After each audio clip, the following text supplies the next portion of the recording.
Hello, today we will guide you through how to commit in GitLab Web IDE.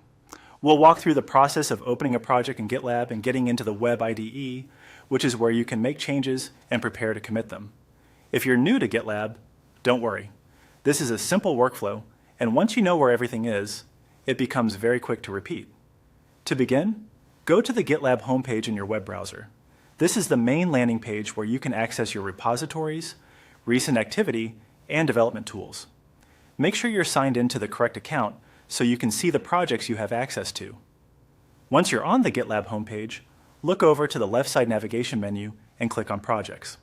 This section gathers all of your available repositories in one place. If you work across multiple teams or groups, this is usually the easiest way to locate the project you want to update. After that, find and click on the project called Sample Project. Opening the project takes you to its main repository page. This area gives you access to the codebase, branches, files, activity, and project settings.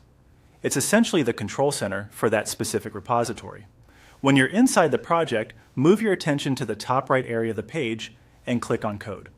This menu gives you several ways to interact with the repository. Depending on your setup, you may see options for cloning, downloading, or opening development tools directly in the browser. From the Code menu, click on Web IDE. This opens GitLab's browser-based editing environment, which is especially useful when you want to make changes quickly without using a local development setup.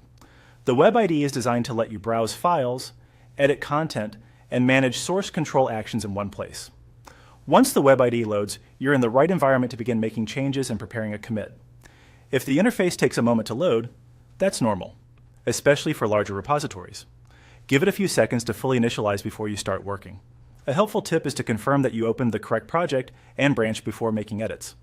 That small check can save time later and helps prevent changes from being made in the wrong place. And that's it for getting into GitLab Web IDE. You're now ready to continue with your file changes and commit workflow directly from the browser.